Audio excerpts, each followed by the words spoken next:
बेदर्दां दी इस दुनिया विच कोई नहीं महरम दिल दा।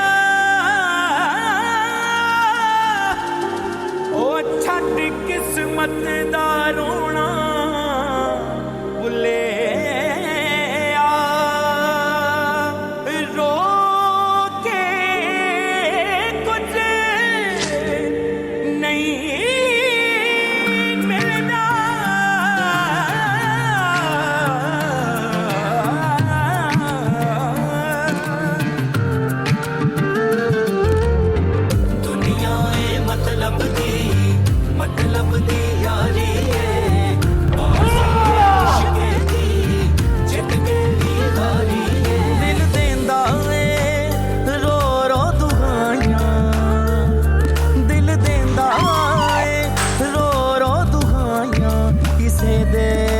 प्यार ना करी दिल देंदा ए रो रो दुआयां।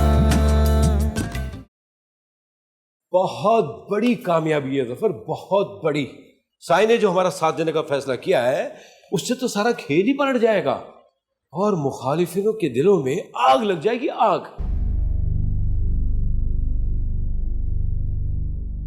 आखिर माहिन ने बच्चे वाली बात मुझ पर वाज़ेह क्यों नहीं की? तो माहिन के बारे में सोच रहा और मैं बिजनेस के बारे में। एक बार आप उससे देख लेते ना तो वही बात करते जो मैं कर रहा हूँ। औरतें मर्दों की जिंदगी में आती हैं और चली जाती हैं। ना ही औरत के आने पे पागलपन का दौरा पड़ना चाहिए और ना ही उनके जाने पर दीवानगी का दौरा। असल चीजें माया, दौलत, पैसा। दौलत आए तो बहुत अच्छा और दौलत जाए तो बहुत बुरा। ये आप जो अपना फलसफा है ना अपने पास ही रखें, मुझे ना पड़े। बात यही कि अगर वो बच्चा है तो है कहाँ, और अगर नहीं है तो माहिन ने मुझसे झूठ क्यों बोला? मैंने तुम्हारी लड़ाई और तलाक से एक दिन पहले देखा था उसे। बच्चे के बारे में वो झूठ नहीं बोल रही। इस बात का तो मुझे भी यकीन, लेकिन आखिर वो बच्चा गया कहाँ? ज़फ़र, तुम माहिन को कल भी कम समझे थे और आज तो शायद उससे भी कम।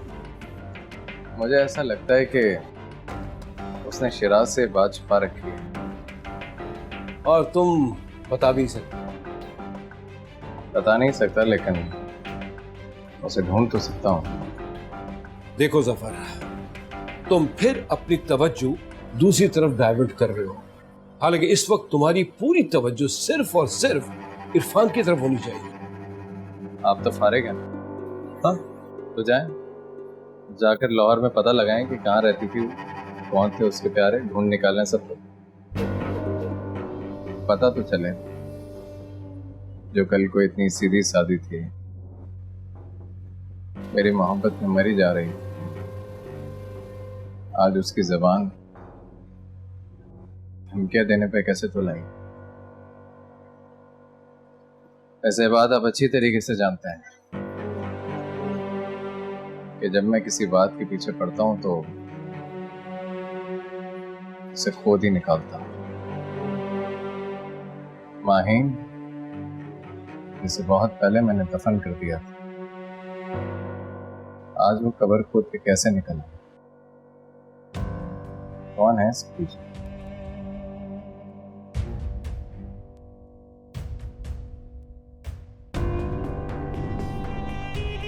शिट, लग रहा है मुस्तकिल हार रहे हो। अरे एक तो सामने वाला प्लेयर बहुत अच्छा है और दूसरा मैं आज खेल भी बहुत बुरा रहा हूं। क्यों? दिमाग का है तुम्हारा? नहीं, उलझन तो नहीं है, बस मेरा गरूर कि मैं बहुत अच्छा खेलता हूं ले डूबा है। वैसे इस बात में कोई शक नहीं है, तुम वाकई बहुत अच्छे खिलाड़ी हो, बहुत शातिर हो। हाँ, अक्ल में तवक्कल तो नहीं हूं ना मैं। और आपको मालूम है ये जो लड़की है ना मारिया, ये हिंगरी में रहती है, एक किसान की बेटी है। 2 महीने पहले चेस सीखी थी मुझसे दोस्ती करने के लिए। अरे वाह, क्या बात है। लगता है लड़की तुम्हें पसंद करती है। इसका मतलब है कि हमारा हसन हिंगरी चलने वाला है। नहीं शमा मैडम, बल्कि मारिया यहाँ आने के लिए तैयार है मेरे पास। ये तो उससे भी बहुत अच्छी बात है, तो बुला लो ना उसे यहाँ पे। क्या पता वो फिर हमारी किसी काम आ जाए। क्या मतलब, यहाँ लड़कियों की कमी है क्या? लड़कियों की कमी तो नहीं है, लेकिन फॉरेनर की ज़रा बात और होती है। फॉरेनर ज़रा डिमांड में भी रहते हैं। डिमांड फॉरेनर की नहीं है। अगर फॉरेनर गुम हो गई ना तो मुसीबत आ जाएगी हम पे। मुसीबत से याद आया, माही पे कहीं कोई मुसीबत ना आ जाए। मुझे डर लगता है कि उसके साथ कुछ बुरा ना हो, क्योंकि जफर ना इतनी आसानी से हार नहीं मानेगा। वो हम तक पहुंचने की हर मुमकिन कोशिश करेगा। अरे एक ना एक दिन हमारा आमना सामना तो होना है ना उसका। हाँ होना है, लेकिन हमारी इजाजत के बगैर नहीं। हमारी मर्जी के साथ, जब इस खेल का इक्का हमारे हाथ में होगा और टेबल हमारी मर्जी की होगी, और ये जितने भी खिलाड़ी हैं ना हमारे इशारों पर नाचेंगे। जिंदगी हमारे हिसाब से नहीं चलती मैडम जी। डूबते हुए को तिनके की ज़रूरत होती है, और कभी कभी खुशकिस्मती से तिनका नहीं पेड़ हाथ लग जाता है। क्या मतलब है तुम्हारा? मतलब यही है कि हमें हर सिचुएशन के लिए रेडी रहना चाहिए।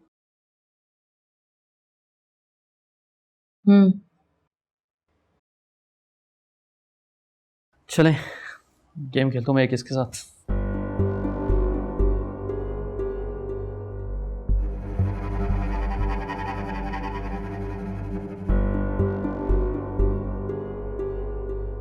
कादिर भाई, ज़िंदगी में पहली बार ज़फ़र ने मुझे कोई काम कहा है और मुझे आपकी ज़रूरत है। आपकी बहन को अपनी बहू बना लिया। नहीं भाई, मैं कैसे भूल सकती हूँ कि अपनी बहन को इज़्ज़त और खुशियाँ दिलवाने के लिए आपने खुद ज़िल्लत का हार पहन लिया था। लेकिन इस बार हम अंधाधुन खाई में छलांग नहीं लगाएंगे। पता नहीं उन्हें कोई बिजनेस प्रॉब्लम है। आप प्लीज़ एक दफ़ा ज़फ़र से मिल लें। इस बार मेरा भी कुछ यही इरादा है। जी चले, मैं रखती हूँ। अल्लाह हाफ़िज़।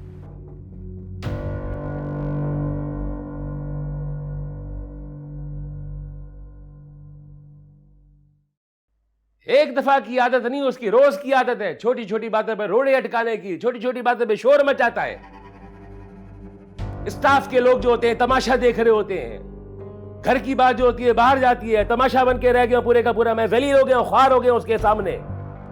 इरफान, तुम बड़े हो, मैच्योर हो, प्यार से समझाओगे तो समझ जाएगा। अजीब बात करती है। बड़ा जफर का और मैं, कहीं वो मेरे को बड़ा मान ही ना ले। मेरे को पता है क्या लग रहा है, आज इस घर के जो एयर कंडीशन है ना, ठंडी हवा नहीं फेंक रहे। अब उसको मैं इस घर से निकाल तो नहीं सकती ना। ये घर उसका उतना ही है जितना किसी और का। घर है, कारोबार नहीं। अगर ये ख्वाहिश तुम्हारी है, जो कि है, तो जान लो कि ये कभी पूरी नहीं होगी। मेहरुनिसा बेगम, ये मेरी ख्वाहिश नहीं है, जफर की ख्वाहिश है। इस ख्वाहिश के पीछे क्या है ये मुझे पता है अच्छी तरह। पता नहीं क्या हो गया अब लोगों को। दफा करो इन चीजों को। हमारे पास कोई और बात ही करने को नहीं है इन बातों के सिवा। आप ही हर दफा ये बात शुरू करते हैं। ये भी तो का मसला है ना इब्राहिम। मेरे लिए इब्राहिम जो है ना, बूढ़ा हो गया है, सुस्त हो गया है, नकारा, किसी काम का नहीं रहा है। मैं सोच रहा हूँ उसको नौकरी से निकाल दूं। दोस्त है तुम्हारा, बहुत पुराना और बहुत काम आया तुम्हारे, याद नहीं है? और तुम पहली दफा मुझसे उसी की वजह से मिले थे। अब अगर वो बूढ़ा हो गया है, सुस्त हो गया है, तो क्या तुम ताल्लुक खत्म कर दोगे? पता था मेरे को, जब मैं तुम्हें ये बात बताऊंगा तो मुझसे यही बात करोगी।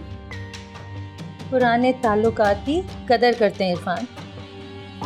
इसमें मसला क्या है? इब्राहिम को निकाल लेता हूँ, शहरियार को रख लेता हूँ, पुराने ताल्लुक का ख्याल रखते हुए हो जाएगा मसला हल मेरा भी। शहरियार हमारी नौकरी नहीं करेगा, और शहरियार की अपनी नौकरी बहुत अच्छी। अरे भाड़ में जाए नहीं करता तो बाहर से कोई आदमी रख लूंगा मैं, लेकिन इब्राहिम मेरे को नहीं चाहिए, मेरे लिए नकारा है। नहीं चाहिए तो नहीं चाहिए, कह दिया तो कह दिया बस। सोच लो, ये तुम्हारी कॉल है। अच्छा ये बताओ कि ये माहीन हमारे साथ कब तक चलेगी? माहीने का क्या है? जब तक माहीन चलती है हमारे साथ चले। कितना दूर चलेगी? चलती है, नहीं चलती है ना चले। सबसे जरूरी बात, मुगल साहब को बुलाया है खाने पे, रात के खाने पे। वो देखने आएंगे अपनी मलिया को। अगर बात बन गई तो उसी वक्त बात पक्की कर देनी है बस। पैसों का बंदोबस्त हो रहा है ना इरफान, तो ये सब करने की क्या जरूरत है?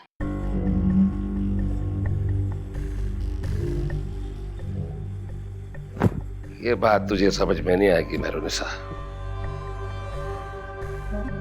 जरूरत है, पता है क्या? जब हल्की हल्की हवा चल रही होती है ना, तो समझ लो उसके पीछे कोई बड़ा तूफान आने की तैयारी कर रहा होता है। समझी? नहीं समझी? समझने की जरूरत भी नहीं है तुझे, मैंने समझ लिया है।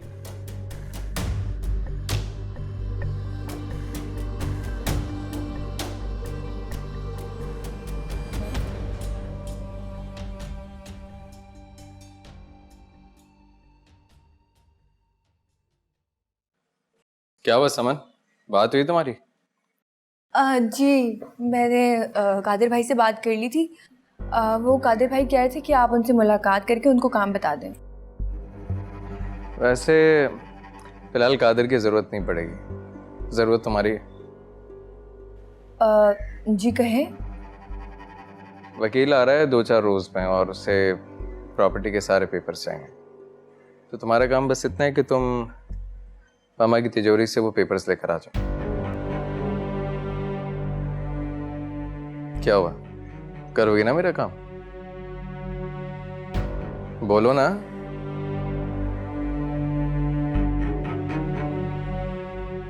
अच्छा जाओ, जाकर चाय लेकर आऊंगी। हाँ वो रिमोट तो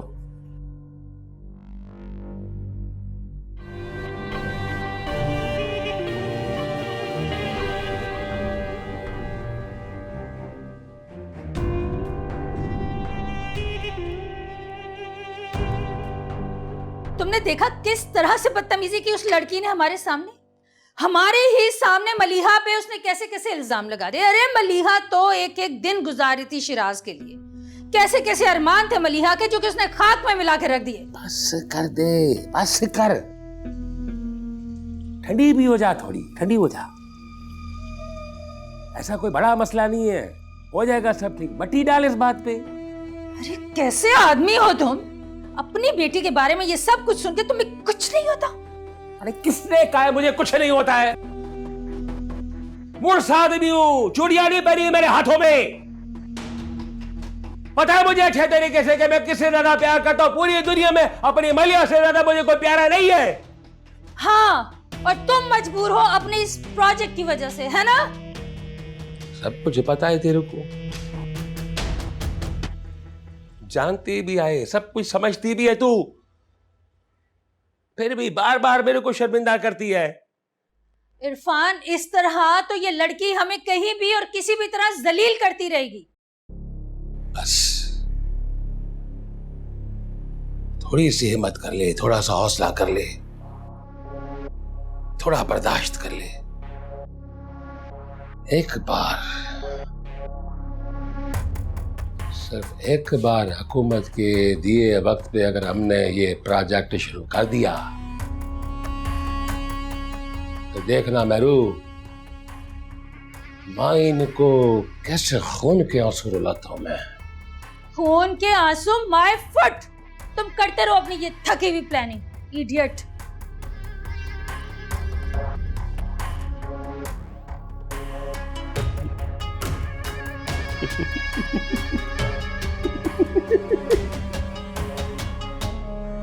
सही है।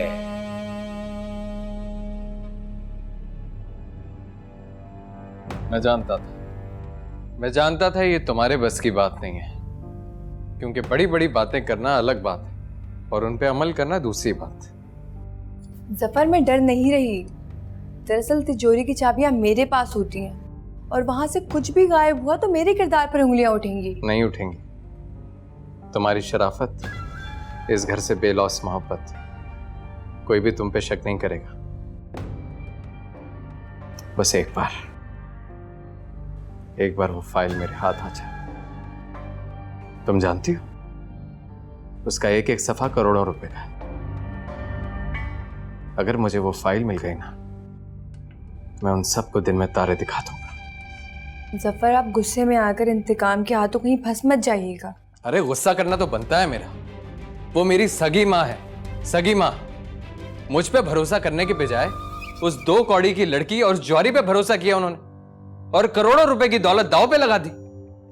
और उनका बेटा, जिसका ये बिजनेस है, वो लोगों से उधार मांगता फिर रहा है, दर बदर की ठोकरें खा रहा है अपना मुस्तकबिल बनाने के लिए, सिर्फ इसलिए कि उसकी मां उसे अपने बिजनेस में शामिल नहीं करना चाहती।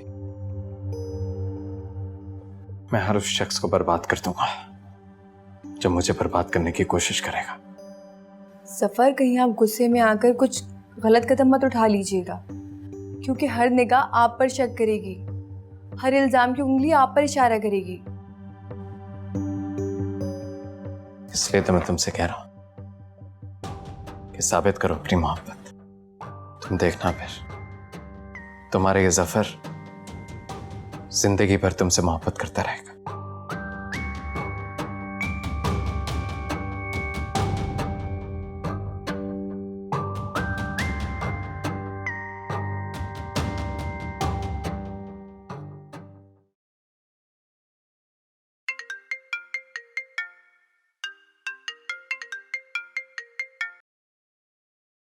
हेलो जी, कौन?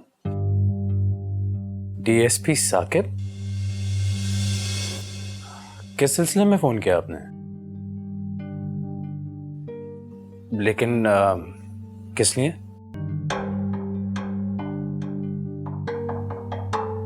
क्या? मेरे वालिदैन के एक्सीडेंट के बारे में? इस चीज को तो काफी अरसा हो चुका है। अचानक पुलिस को इसमें क्या दिलचस्पी हो गई है? अच्छा, लेकिन मेरी उनसे इस बारे में कोई बात नहीं हुई है। अभी तो नहीं, कल पे रख लेते। अच्छा ठीक है।